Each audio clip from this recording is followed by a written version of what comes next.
Hey guys, it's Diwas back with another video, and today I want to talk about one of the most important topics about life, and it's how life is really just a numbers game.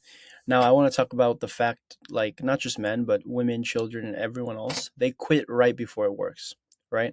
Right when it's at the breaking point, they say, oh my God, I'm going to give up, and they just give up on doing it just because they feel a little bit of pushback from what they're doing, right? Most successful people, they don't say, "Oh my god, it's hard. I'm not going to do it." They say, "Fuck it, fuck you, and I'm going to do it. I'm going to become the best." That's how people become successful. And I don't think people understand, but the moment it gets hard is the moment that determines everything. It's the moment that shows who you are as a person. Now you can say, "Oh, it's so hard. I don't want to do it." Or you can say, "You know what? Screw you. I'm going to do it." And this video is about that moment. I'm going to be explaining it in terms. So, to really define what a numbers game is, it's a game of life. And everything you do within any space, industry, whatever you want it to be, tech, fitness, I don't know, skiing, snowboarding, anything you want to be good at, anything you want to be great at, school, whatever it is, every area runs on volume. And it's the same with dating, business, fitness, money. Like I've said before, everything you need to put time into before you get results. And most men, especially men, they treat it like it's a failure. Every failure is a verdict on who they are, and they let themselves define who they are because of how much they fail. You know what? I want to fail. I want to fail multiple businesses before I understand how to actually make one work. Because failure is what you truly grow from. And it's not a verdict, it's just one data point. Why don't people understand that? People think it's just like once they fail, that's going to be the end of their lives. But bro, failure is like a scatter plot.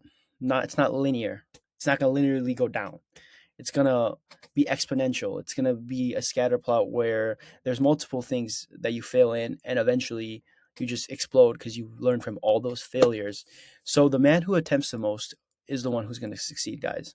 And I'm saying this because if any of you guys have ever failed in life and you guys feel like utterly like you're not going to get anywhere in life, that's you don't let that define you. Don't let that make yourself who you are. You know, you're not failing. You're just not doing enough volume. The more reps you put in, the more hours into anything actually, you will become better and you'll become stronger at. And just don't make it one data point. I'm gonna give you guys a story from my personal experience, and that's with my weight loss.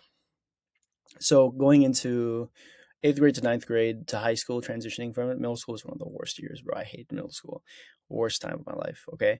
But going into high school, I was almost like 230 pounds and life was not fun. I was ugly. I was hated. Attractiveness does matter. And I was hated. I felt like no one loved me. There was probably a lot of people that did love me, but when you're ugly and you feel like you have nothing going for yourself, that's how you feel. So I tried to lose weight multiple times. I tried to get in the gym. Nothing worked. I was eating McDonald's every week. So that's probably why. But yeah, the moment I looked in the mirror, I realized how fat I was, how ugly I was. And I said, you know what? Fuck this shit. I'm not doing this shit.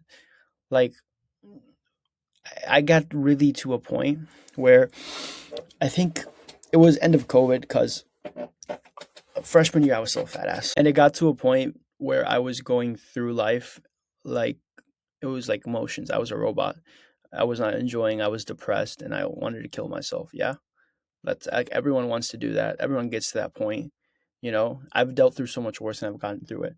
So, anyone will get through failure if they really just push through it. That's how you become a top 1% man or person in general. So I looked at myself at the end of COVID. I was playing video games, eating junk food, and being a terrible person throughout it. I'm not saying that defines you as a terrible person, but I was just a shitty person. And I looked at myself and I was like, damn, is this what I really want to make my life be known for? A loser, a fat ass who didn't do anything? And I realized it's not.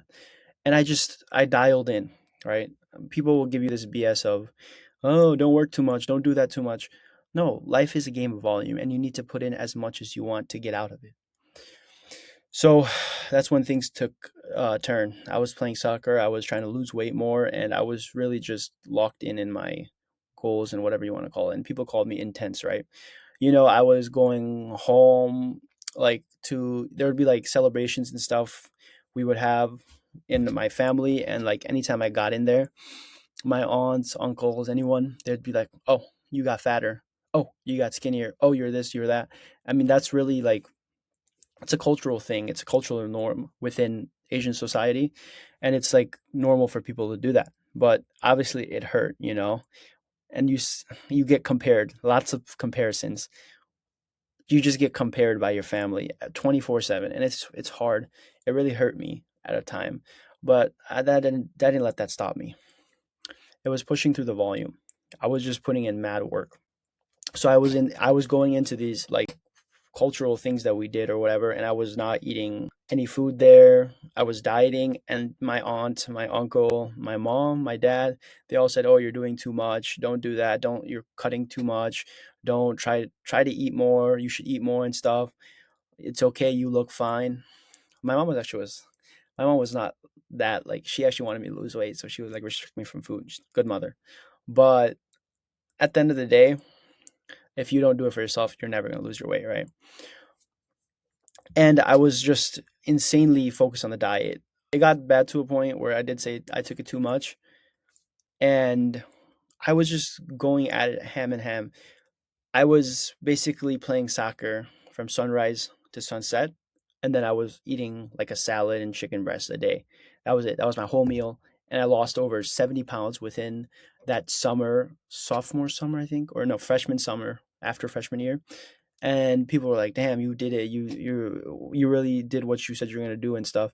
And like, no shit, I did it. I was focused in it. I put my volume into it, and I tried my best. I tried my hardest. And this is where people I don't think people understand. If you want to be goddamn successful in life, you have to look a little crazy.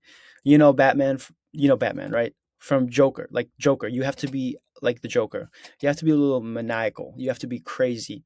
When normal people stop, when it's like reasonable to stop, you have to go past that. You got to push your limits, and you just have to seem crazy to normal people because no one's going to understand what you have been through yourself. And almost every winner, they look slightly insane to the people around them. They're like, "Why are you doing that? Do too much." And I mean, why not? Why? It's my life. I'm gonna do whatever the hell I want. People will call you cringe, recording these videos, building your business, approaching people. I don't give, I don't give two shits what people think about me nowadays. I really don't. You can go fuck yourself. Okay, that's honestly the truth. I don't care. The alternative of it is just doing nothing and staying exactly where you are. The world will adjust to your success, but first you have to be willing to look stupid for a while, because that's where the most growth happens. It's when you look stupid, and it's when you fail, and that's when you understand the most. And where have I gone through these failures or whatever you want to call it? Well, I'll tell you guys about a recent one. I was talking to my friend about it, and I did a business with him about skincare, and yeah, it failed. I was talking about it to post a video and make an edit and stuff. I realized I don't want to do those editing videos and stuff. That's just not me right now. And maybe in the future when I have a full team, I will. But right now, I just want to focus on creating content that I like and that I would watch for myself. And I don't want users who are going to have TikTok brain and can't sit and watch a video for like 10, 20 minutes. It's 10, 20 minutes of your time rather than watching AI scroll videos and whatever the hell else you guys be watching. I would rather make this kind of content where it's long form. So I built a skincare business and it failed. We had the skincare product ready and everything for launch, and it was just like we didn't have enough money to launch it because the supplier kept raising the money, and we couldn't pay it. It was me and my friend Steven. And yeah, we failed. And most men will take that as a sign to retreat, but I was like, whatever. I It's my fault that it failed, because you can't have a victim mindset. You got to realize that you have to be accountable for everything in your life, right? So instead of just sitting around doing nothing and wasting my life, especially in college, I was like, whatever. And I started another business. I'm currently doing that business right now. It's like a marketing agency or whatever you want to call it, where I'm learning to market, build AI automations and whatnot. And I realized that I didn't fail at that business. I just learned a lot of things and took the failures with me to my next business. And I might fail this business too, but who cares? Because I'm at least doing something. And most people To be crazy, you have to be able to do you apply this knowledge, right? And it's very simple. It's not to define your number, it's not to count your failures, not to count your successes. It's just to commit to a volume and outcome, right? Let's think about cold outreaching for your business or whatever you be doing. People say send like 10 emails a day. No, you should be sending 100 emails a day. Even that might not be enough. You try to send 1,000, although you might get, listed as spam. But you want to try to up your volume because you can always do more. Obviously, it gets to a certain point where you don't want to do so much that it's like, well, I'm doing so much work, I'm not enjoying it, right? I when I look at a successful entrepreneur like Alex Ramosi, I realize that I don't want his life because I want to have a social life, I want to have friends, and I want to live a good life where I don't only focus about money. I want to build a family, I want to build a career, and I want to be a well-oriented person. But to really get into how you apply this kind of knowledge, you have to just detach from your identity from individual results. You got to embrace the cringe and do it anyway, and do it louder and loudly as possible. The cringe feeling goes away after like literally 10 attempts, bro. I was walking around filming myself in front of thousands of people, and I was like, whatever, who cares? It doesn't really matter, bro, because it's your life, it's not anyone else's life. So before I close here, it's that most men quit right before it works. And the rejections and failures you face, that's just how that life works. It's the failures that get you through to your successes. And you all have to be the man who keeps going. The number game also works out for the men who are still playing. The more amount you put into anything in your life, you're going to see success. So stop and realize that you have to do more than you are doing right now currently. Sorry, I'm like literally scrolling through the notes, but I've said mostly everything I want to say. It's just about doubling down when it gets hard, not quitting when people think you're cringe, and, just going at it ham, no matter how hard it may be. You guys have to stick to it, and you have to learn how to stick to it. Stick to one thing and do it well. Thank you guys. Have a good night.